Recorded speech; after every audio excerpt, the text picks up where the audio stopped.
Good morning दोस्तों। I hope कि आप सभी अच्छे होंगे, स्वस्थ होंगे, मस्त होंगे और अपनी पढ़ाई को ज़ोर शोर से आगे की ओर अग्रसर करते हुए होंगे।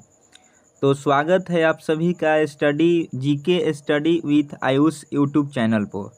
तो आज के इस सेशन में मैंने बायोलॉजी के फर्स्ट चैप्टर सेल से 20 क्वेश्चंस लाया हुआ है। तो चलिए इस क्वेश्चन को देखते और सॉल्व करते हैं। तो पहला क्वेश्चन है कि प्रोकैरियोटिक कोशिका में माइटोकॉन्ड्रिया के सदृश कौन सी रचना पाई जाती है जो श्वसन तथा कोशिका विभाजन का कार्य करती है। ऑप्शन नंबर ए है मीसोसोम, ऑप्शन नंबर बी है एस्फीरोसोम, ऑप्शन सी है ग्लाइऑक्सीसोम, ऑप्शन डी है प्राक्सीसोम। तो इसका सही आंसर हो जाएगा ऑप्शन नंबर ए मीसोसोम। दूसरा क्वेश्चन है कि कोशिका के अंदर ग्लाइकोलिपिड व ग्लाइकोप्रोटीन निर्माण का सक्रिय स्थल कौन सा है। ऑप्शन नंबर ए है अंतर्द्रव्य जालिका, ऑप्शन नंबर बी है राइबोसोम, ऑप्शन सी है गोल्जी काय, ऑप्शन डी है लवक। तो इसका सही आंसर हो जाएगा ऑप्शन नंबर सी गोल्जी काय। तो चलिए देखते हैं तीसरा नंबर क्वेश्चन है कि निम्नलिखित में कौन सी कोशिकीय संरचना कोशिकीय परिवहन तंत्र का निर्माण करती है तथा केंद्रक से कोशिका द्रव में आनुवंशिक पदार्थों को ले जाने का पथ बनाती है। ऑप्शन ए है राइबोसोम, ऑप्शन बी है गोल्जी काय, ऑप्शन सी है केंद्रक, ऑप्शन डी है अंतर्द्रव्य जालिका। तो इसका सही आंसर हो जाएगा ऑप्शन नंबर डी अंतर्द्रव्य जालिका। और अंतर्द्रव्य जालिका को इंग्लिश में एंडोप्लाज्मिक रेटिकुलम कहते हैं, यानी कि इसका शॉर्टकट ईआर होता है। तो चलिए देखते हैं नेक्स्ट क्वेश्चन। चौथा नंबर क्वेश्चन है कि निम्नलिखित कथनों पर विचार कीजिए। कथन 1 है चिकनी अंतर्द्रव्य जालिका प्रोटीन के संश्लेषण तथा श्वसन में भाग लेती है। कथन 2 है खुरदुरी अंतर्द्रव्य जालिका लिपिड तथा स्टीराइड के संश्लेषण में सहायक होती है। और इसमें चुनना है कि कौन सा उपयुक्त में से सही है। तो ऑप्शन नंबर ए है केवल 1, ऑप्शन बी है केवल 2, ऑप्शन सी है 1 और 2 दोनों, ऑप्शन डी है न तो 1 न ही 2। तो इसका सही आंसर हो जाएगा ऑप्शन नंबर डी न तो 1 न ही 2। चिकनी अंतर्द्रव्य जालिका प्रोटीन के संश्लेषण तथा श्वसन में भाग नहीं लेती है और खुरदुरी अंतर्द्रव्य जालिका लिपिड तथा स्टीराइड के संश्लेषण में सहायक नहीं होती है। तो चलिए देखते हैं नेक्स्ट क्वेश्चन।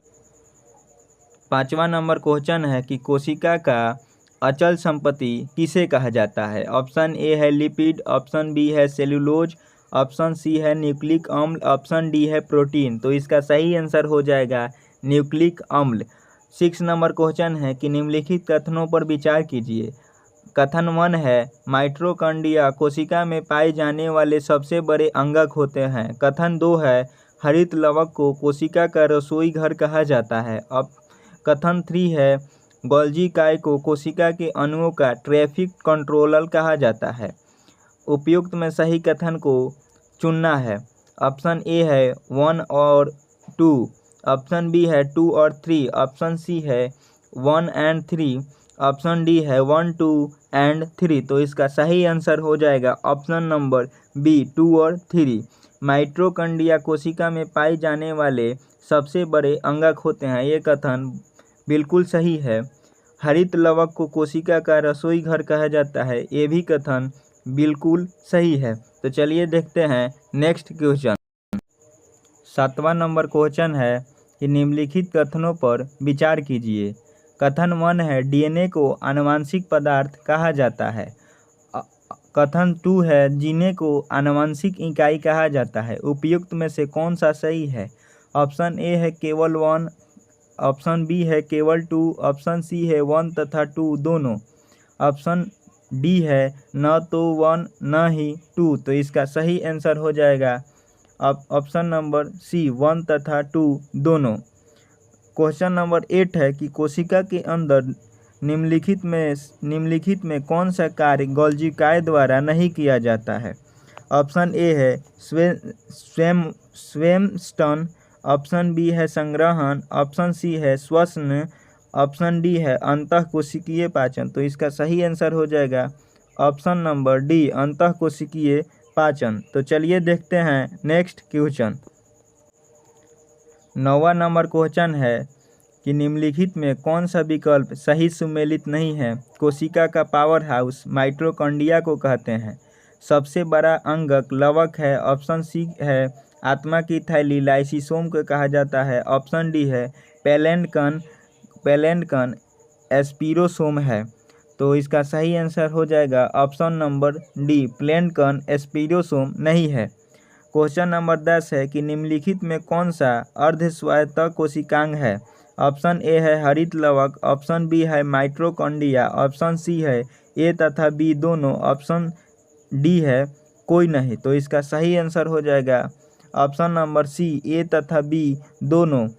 हरित लवक और माइटोकॉन्ड्रिया दोनों ही अर्धस्वायत्त कोशिकांग हैं। साथियों यहाँ पे डी के जगह सी हो गया है, इसके लिए सॉरी। तो चलिए देखते हैं 11वां नंबर क्वेश्चन।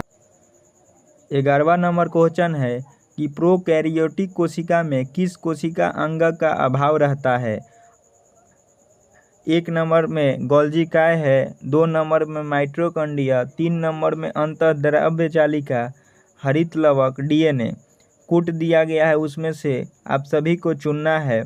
तो कूट नंबर ए है कि 1, 2 और 3, कूट नंबर बी है 1, 2, 3 और 4, कूट नंबर सी है 1, 2, 3 और 4, कूट नंबर डी है उपयुक्त सभी। तो इसका सही आंसर हो जाएगा कूट नंबर बी, 1, 2 और 3, ये चारों ही इसका सही आंसर होगा। यहाँ पे 4 के जगह 5 कर दीजिए, क्योंकि ऑप्शन एक दूसरा से मेल नहीं खाएगा। तो इसका सही आंसर हो जाएगा गोल्जिकाय, माइटोकॉन्ड्रिया, अंतर्द्रव्य जालिका, हरित लवक, ये चारों ही कूट सही है। क्वेश्चन नंबर 12 है कि निम्नलिखित में कौन सी रचना जंतु कोशिका में पाए जाते हैं परंतु जंतु कोशिका में नहीं? तो इसका ऑप्शन है लवक, कोशिका भित्ति, ऑप्शन सी है बड़ी रीतिका, ऑप्शन डी है इनमें से सभी। तो इसका सही आंसर हो जाएगा ऑप्शन नंबर डी, इनमें से सभी जंतु कोशिका में पाए जाते हैं परंतु जंतु कोशिका में नहीं। तो चलिए ये क्वेश्चन थोड़ा सा रॉन्ग टाइप हो गया है। यह क्वेश्चन होगा कि निम्नलिखित में कौन सी रचना पादप कोशिका, यहाँ पे जंतु नहीं होगा, यहाँ पे पादप कर लीजिए कि पादप कोशिका में पाए जाते हैं परंतु जंतु कोशिका में नहीं। तो इसका सही आंसर हो जाएगा लवक, कोशिका भित्ति, बड़ी रीतिका। तो चलिए देखते हैं 13वां नंबर क्वेश्चन। 13 नंबर क्वेश्चन है कि निम्नलिखित में कौन सी रचना जंतु कोशिका में पाए जाते हैं परंतु पौधे की कोशिका में नहीं? ऑप्शन ए है माइटोकॉन्ड्रिया, ऑप्शन बी है राइबोसोम, ऑप्शन सी है सेंट्रोसोम, ऑप्शन डी है कोशिका झिल्ली।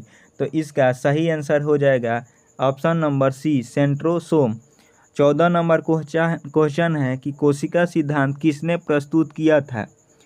ऑप्शन ए है स्लाइडेन तथा स्वास, ऑप्शन बी है रॉबर्ट हुक तथा रॉबर्ट ब्राउन, ऑप्शन सी है जेड जैनसन तथा एच जैनसन, ऑप्शन डी है वाल्डेयर तथा विल्सन। तो इसका सही आंसर हो जाएगा ऑप्शन नंबर ए, स्लाइडेन तथा स्वान ने कोशिका सिद्धांत को प्रस्तुत किया। तो चलिए देखते हैं 15 नंबर क्वेश्चन। 15 नंबर क्वेश्चन है कि कोशिका सिद्धांत के अनुसार कोशिका विभाजन में मुख्य सृष्टिकर्ता की भूमिका कौन निभाता है?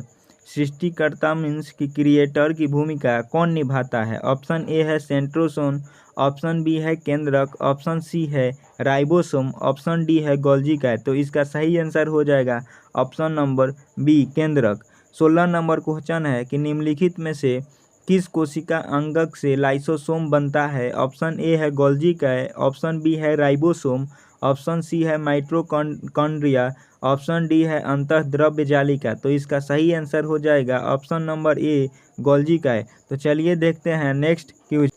17 नंबर क्वेश्चन है कि निम्नलिखित में से कौन सा कोशिका अंगक अपने डीएनए में उपस्थित जीन को सम्मिलित करते हुए इसके स्वंग के प्रोटीनों का संश्लेषण करता है। ऑप्शन ए है माइटोकॉन्ड्रिया, ऑप्शन बी है लवक, ऑप्शन सी है ए तथा बी दोनों, ऑप्शन डी है अंतःद्रव्य जालिका। तो इसका सही आंसर हो जाएगा ए तथा बी दोनों। इसका सही आंसर हो जाएगा ए तथा बी दोनों। तो चलिए देखते हैं आज 18वां नंबर क्वेश्चन है कि निम्नलिखित कथनों पर विचार कीजिए। कथन 1 है ऐसी कोशिका जिनमें केंद्रक झिल्ली नहीं होती एवं वास्तविक केंद्रक नहीं होता है को प्रोकैरियोटिक कोशिका कहते हैं। कथन 2 है वैसी कोशिका जिनमें केंद्रक पूर्ण रूप से विकसित तथा झिल्ली से घिरा होता है को यूकैरियोटिक कोशिका कहते हैं। उपयुक्त में से चुनना है कि कौन सा कथन सही है। ऑप्शन ए है ओनली 1, ऑप्शन बी है ओनली 2, ऑप्शन सी है बोथ 1 एंड 2, ऑप्शन डी है नॉन ऑफ दिस। तो इसका सही आंसर हो जाएगा बोथ 1 एंड 2। तो चलिए देखते हैं 19वां नंबर क्वेश्चन। 19 नंबर क्वेश्चन है कि निम्नलिखित में कौन सा कोशिका अंगक अपने आकृति को तुरंत परिस्थितियों के अनुसार बदल सकता है। ऑप्शन ए है राइबोसोम, ऑप्शन बी है लाइसोसोम, ऑप्शन सी है माइटोकॉन्ड्रिया, ऑप्शन डी है सेंट्रोसोम। तो इसका सही आंसर हो जाएगा ऑप्शन नंबर सी माइटोकॉन्ड्रिया। आज के इस सेशन का लास्ट क्वेश्चन है 20 नंबर कि मनुष्य के शरीर में तंत्रिका कोशिका है।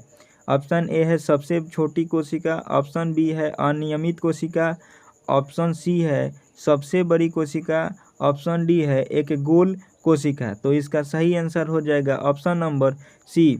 तो डियर दरोगा एस्पिरेंट, आप सभी से विनम्र आग्रह है कि इस सेशन के साथ बने रहिए, क्योंकि यहाँ पे आपको दरोगा एग्ज़ाम से रिलेटेड बहुत ही मोस्ट इम्पॉर्टेंट क्वेश्चन का मैं सेट चला रहा हूँ और दरोगा की 1799 पदों पे भर्ती आ गई है। तो आप ज़ोर शोर से पढ़ाई में लग जाइए और अपने सपने को साकार कीजिए। और ये सेशन आप सभी को कैसा लगा कमेंट सेक्शन में ज़रूर बताइएगा। और इस चैनल पर नए हैं तो लाइक और शेयर और चैनल को सब्सक्राइब करना न भूलें। जय हिंद, जय भारत।